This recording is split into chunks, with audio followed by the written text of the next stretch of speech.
Okay, we are now live. So welcome to the Gnostic Union, everyone. We have here Deacon Michael Clark, who will soon be a priest very shortly. So don't worry about the deacon title for very long at all. This is just to introduce him to Michael. Right. Well, it's just an honor to be here with you. As I said earlier, been following you for some time and watching, you progress, and it's encouraged me along the way also. Really appreciate all the work that you do, and hope to help you in any way that I can in the future. Fantastic. I've actually watched you from very early when I first started as well. So I even learned little bits of you along the way as well. So there's a little something you could also know. And also for people that do watch this, Michael Clark has his own YouTube channel, which I do recommend for you to check out. He has hundreds of videos. Hundreds. Yeah, I do. And I don't erase them. Even when I change stances within my journey and stuff, I hope that people can watch and catch on and then see how I changed. And I also start all my videos saying, I'm not here to teach or to lead you in any way. I'm here to open your mind to maybe where you can search and find deeper understanding and stuff. But like you, I'm very interested in like early Christianity, the Essenes, pre-Elliptic Judaism. I even like paganism, studying paganism and stuff like that too, which I do consider a lot to be with the Gnosticism when you understand it. But yeah, like you, we are a lot alike in a lot of ways in some things for sure. And our subject today is the resurgence of Gnostic ideas and thoughts in this current age and time. And for those that don't know, resurgence meaning the rising of or a returning of. So it's no secret that Gnostic Christianity is becoming more popular, and Gnosticism itself, and including Gnostic ideas, as you can be whatever spirituality you like while taking on a Gnostic approach. So because of the world today has freedom of religion, freedom of speech, Gnosticism is more popular, as this was not always the case. It was dangerous to speak about a freedom of religion in ancient time. To have an alternative view was dangerous. So Gnostic Christianity, and indeed even Gnostic Judaism, was persecuted to the point of near extinction. So in a day and age that we now have a returning of text, an interest of people wanting to improve themselves and have a deeper understanding of Jesus without the church telling them how to believe, Gnostic Christianity is going to become more popular. So this is a perfect breeding ground. Freedom of speech, freedom of religion in the Western part of the world, and most places of the world, in fact, but some places don't have this freedom of speech. Now, it's because of the suppression of Gnostic Christians and Gnostic Judaism, if we're going to use this term as well, as it does begin with early Judaism. We have to see that this is not only a perfect breeding ground for this group, but it's a perfect resurgence for it. So it fits in with Jesus' sayings that what remains hidden becomes manifest. And this is especially true for Gnostic Christianity, because half the world does not know what Gnosticism means. They confuse Gnostic with the word agnostic, which means to don't know. Well, Gnostic is to know. So a big difference. So I see this as a revealing from within and a calling to a deeper way of thinking. Well, I agree with you. And the thing also too is as me growing up within church, people are asking questions now against the modern theology that they've been brought up in within Methodism, Baptist, whatever denomination it may be. And they're seeing things like just what's going on within life with political leaders, and I'm not getting political now, but they see within their leadership within their countries, leaderships within corporations. They're seeing that this can't be real of what's going on. Just it doesn't make any sense. And I see this within a lot of Christians and Jews themselves, that they're saying there has to be more. And I agree with you totally. The first problem is when people think of Gnostic, they go back to the early groups of the Sethians and the Valentinians and all these people. And that's not a bad place to read their material. But no one is trying. I'm definitely not trying to recreate any of those early groups, to which we wouldn't have much history of them anyway, except from the people that hate us the most is the ones that wrote upon us. So everything today has to depend upon a new Gnostic understanding, a new indwelling or unfilling of that Sophia wisdom that's out there. And I agree with you. I think there's just a lot of people waking up, even in the movies. You see it, within the Matrix. Of course, everybody knows the Matrix, the Thurman show. There's so many shows that have been on that give you a Gnostic understanding that not everything that we know may be real. And then why is it? And I think people are really interested in discovering more and realizing they're not nuts or crazy, because you get called crazy if you call yourself a Gnostic, basically. And they're saying there's more people out there. And I think you're seeing a huge resurgence of people coming back to Gnosticism. I really do. I absolutely agree, because you still see censorship even today in this day and age, not just in the form of people attacking people online, or basically we have it even in AI. So we have the suppression online, because they realize that online this movement is growing, and we have access to ancient text online. We have access to university sites, museum sites, and because of that, we have an access of information more than what an ancient king would have in the ancient past. We have smartphones that can access anything we want, though this technology can be also used for negative things that do not improve the mind and in fact slow us down, as people are realizing that people have now developed shorter attention spans due to doom scrolling and looking at shorts. What's interesting is, though, during civilization collapse, or we see a downfall of society or a movement, we see the rising of Gnostic Christianity. We've seen this during the Roman imperial era as it started collapsing, the Second Temple's destruction. We also had in World War II and World War I, and especially as well, so before World War II, we had the rising of Gnostic Christian thoughts. We had early Gnostic Christians even challenging Hitler during World War II. So we had these people that were speaking up these times of corruption, saying there's something better. These teachings, what the politicians use, or even our political leaders or church leaders, do not always match what Jesus is stating. So when we see the decline of these churches and governments, we do see the rise of independent spiritualities, and Gnostic Christianity was one such independent faith movement, and even Gnostic Judaism, which I would love to see really return as well. So with that fall of the worldly system, we see a rise of a spiritual system, which is interesting because this has always taken place. So history always repeats itself in some way. The rediscoveries of Gnostic Christian text, of ancient Jewish text, the Dead Sea Scrolls, for instance, and also ancient magical papyri or papyrus. This is no accident. Everything happens for a reason. So I see, because the suppression was so long, and in fact, if we say that we have a loving God, we would have this returning because of that. So we have a God of knowledge within Gnostic Christianity, something that gets us past ignorance, as this is the root of problems. Right. So that which is deficient is the root of evil, not what comes from God, but our own deficiencies. Well, that's one thing I tie with, like, the Valentinians.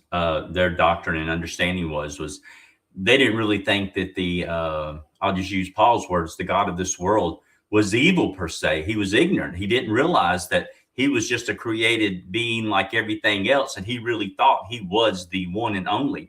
And I think, even with the stories of Sophia and stuff like that, it just makes more sense. And then when you read the Gospels, especially your translation or even the normal translations, you see there's a variation of differences that Paul's not, in my opinion, I'll say this, Paul's not teaching the doctrine and dogma of the church today. He's teaching to me of a mystical Christ, a mystical state, a deeper understanding. And when he says, the God of this world, principalities and powers, he's giving it all out there. He's telling you everything you need to know. And the thing is, the church has created a devil, per se, an adversary that's in charge of all of the evil in the world. When I think if you really break it down with the Gnostic understanding, it can become evil, but it's not really evil. It's places that we put ourselves to keep us hidden. Maybe the archons have put it on, like drug addiction and stuff, is all to keep us suppressed, to not know who we truly are and to understand our real purpose here upon the earth. And I think that's the biggest thing with the confusion we're seeing on politics, and we're seeing with sports, all of these distractions that we got going on right now are to all hide, like Paul said, when the scales fell from his eyes. I don't believe that was, I think he saw truly the understanding of who the Christ really was. And I believe that's the thing. A lot of Christians are seeing that the story doesn't make sense. And then when you see the story of Jesus's words outside of Paul's dogma by the Christians, you see the total elimination too. The kingdom of God is within you. It's beautiful words. So I think that's what we're seeing people waking up to, that their dogma's not really making sense with the logic that they're understanding within their hearts and their minds.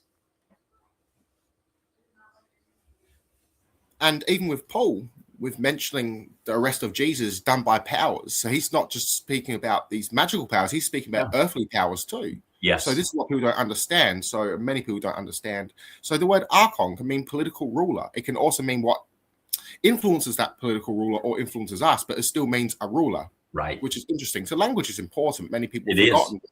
Even with Jesus saying that we're all the sons of God, or we're all the children of God, because most words are masculine, but even the Greek word "hios" can just mean child. Right. So we're all the children of God. So this is, again, going back to something that belongs to all of us, not to one person. Right. So showing that we all belong to something greater.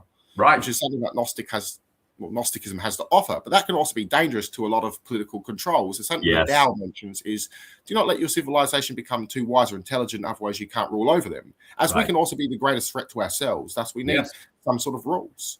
Yes, I agree with you. And you're absolutely right about, the political powers of humanity, the leaders and stuff of our nations, because you even see, I know the Tanakh talks about principality and powers over nations, like the Prince of Persia and stuff like that. So we know there's archons or watchers or whatever you want to call them over the nations. But those archons also have a deal or whatever with the leaders of these nations too. So as you said, it's not just spiritual, which we always try to make things just spiritual.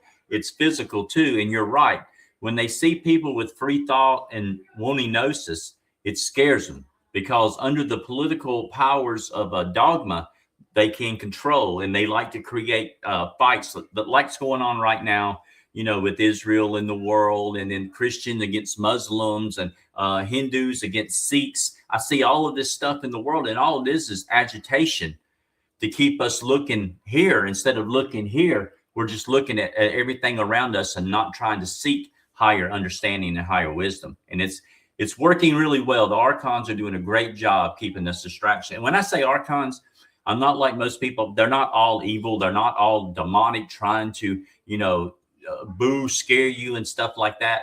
I believe their main purpose is to lead us to truth, even overcoming them at times. It's just the path and the road that we have to. But people make them scary and make them like they're trying to kill everybody and stuff. I just believe they have a job, and that's what they're doing. Good or bad, it's just a job. Yeah, even Jesus was friend of the archon of the synagogue. Yes. The ruler of the synagogue. Yes. There's good and bad. Like, we have good rulers today. We have bad ones as well. We ourselves can be the ruling archon of our own lives, or in fact, our children or other lives as well. Right. So everything is dualism. That's something that Gnostic Christianity teaches, to find balance within ourselves. And again, that balance is also seen as deadly as well. People like the circus. Right. And even YouTube loves the circus. It will pick up on the circus. And so does TikTok and most social medias. Right. It's a driving away of this gnosis, of this knowledge that in turn betters humanity. That has always been with us since our evolution. Well, even in Jewish Gnosticism, we have a tree of life. Basically, you have, and I know what what it looks like. And people, it is dualism. You've got the right and the left. You've got the extremes on both sides, and you've got that middle path that goes straight up the middle. And that's exactly what Jesus said. He said, walk the straight gate, walk the straight path. And like you said, we're going to fall off to extremes once in a while. But the main thing is to bring ourselves back to the middle, to where we can keep our eyes go to that higher part of that tree. Because if we don't, we're going to wind up in extremes and never coming back. And that's the way it is in America right now, especially in politics. Both sides have fallen to the extreme, and they're both right in some accounts. But the fact is, until we come back to the middle and somehow get past this as a nation, we're never going to grow. We're going to destroy ourselves like Rome did. But that tree of life and that center path is very important, that people need to understand. We're supposed to walk balance, and that's what key is when you said that. We got to have that balance in our life. We have to. And I think that's also another reason why Gnostic Christianity, or Gnosticism itself, or as ideas, are research-facing in this modern world, because this world needs balance again. Whenever the world throws off balance, the world has a way of throwing it back into balance. Even with the seasons itself, when the seasons are off balance, you watch Mother Nature throws it back into balance. No weather is imperfect in Mother Nature. There's always something that is two sides of the same coin, either opposites or working together, which is something that we have something to offer, which is beautiful for this world, something that's needed, a world of healing, which is definitely necessary in today's world. We're due for another golden age. So, and I see that as something that Gnostic Christianity has something to offer for this modern world, even more so than what it did for the ancient world. Even though the ancient world did improve and leading up to this modern world because of Gnostic ideas. Many people do not understand this. It's such as child rights. This was introduced by Christians, but what type of Christians were these Christians? They were Gnostic and Jewish Christians, and they in turn would challenge Rome and rescue children that were left out, even abandoned children. The world was harsh back then. Right. Even women equality, that was once there, but then it was discarded to become a male-dominated society. But then we see during the Dark Ages and before that, even Imperial Roman era, we see Gnostic Christians try and bring back the equality of women, which is beautiful. But we had this before even in ancient Egypt. So we see these resurging of ideas to better our species, to better our humanity. As that's what it basically is a calling back to our humanity, our original spiritual nature. Well, you see, even in the study of the Essenes, we know from history, from historical writers, that they took care of widows and stuff like that. They, when you say Essenes, it's a bigger definition than what we say the word. So I want to be careful with that. But we see some of the groups were taking care of women, widows, children, orphans, and stuff like that. Although some of the groups didn't agree with marrying altogether, they took care of these people. They let them in and they fed them and took care of them.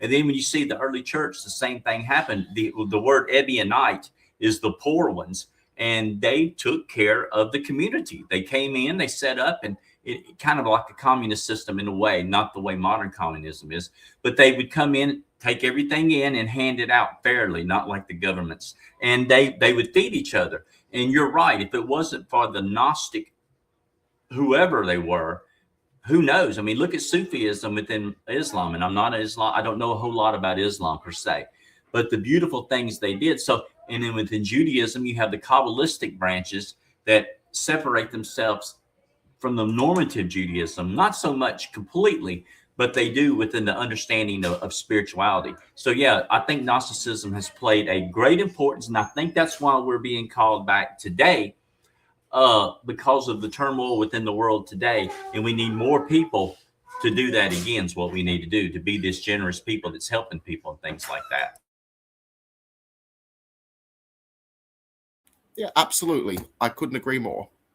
So we can leave this in a short chat because the Gnostic Uni doesn't upload huge videos at the moment. So thank you for discussing this with me today, Michael. Absolutely. It was fantastic having you. Yeah, it's been a joy. It's been great, and I like the fact that we have a union that's really agreeable that we're here at this time to help fix this world. Absolutely. So we welcome all Gnostic schools of thought. So that's something that other groups don't. Some groups only have their one way of thinking. We're not about that because I understand, especially other members of the union and you yourself, that Gnostic Christianity and indeed Gnostic Judaism was diverse in its movements. They got along. They worked together. Right. Which is something that I want to see come back. Yes. Well, we're going to. So thank you, everyone, here for joining the Gnostic Union. Please check out Michael's channel as a 5-star recommend, okay? So blessings, everyone. Blessings. Thank you.